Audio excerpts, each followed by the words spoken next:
Set যে কখন আসবে, তিজোরি 4,000 টাকা লিও পালিয়ে গেছে।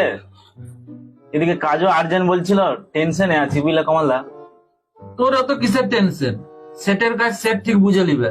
কাজ যদি আর্জেন্ট থাকতো তাহলে তিজোরি চাবিটা নিয়ে যেত নি।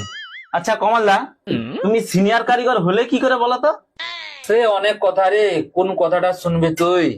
তুমি বলো না, শুনবো কি করে হলে। শুনবি তাহলে? বলো। শোন, আমি না খুব ভালো ছবি আঁকতে পারি। মানুষের ছবি তো পুরো হুবহু এঁকে দেবো। তোর ছবি আঁকবি? না না, আমার আঁকতে হবে না ছবি। আঁক না। না গো দাদা, আঁকতে হবে না। আঁক না রে ভাই। না না না না। কাচোদা। বলছি ছবি আঁকতে আঁক। এই সিনিয়র কারিগর যখন বলছে তোকে ছবি আঁকতে হবে, চল উঠে দাঁড়া। এরকম স্ট্রিপ দাঁড়িয়ে থাকবি, একদম লড়বি নি। আবার লড়ছে। ছবিটা লড়ে গেলে কিন্তু ছবিটাও লড়ে যাবে। স্থির ভাবে দাঁড়াতে পারনু। দেখ তোর ছবি হয়ে গেছে, পুরো হুবহু তোকে এঁকেছি, দেখেলে?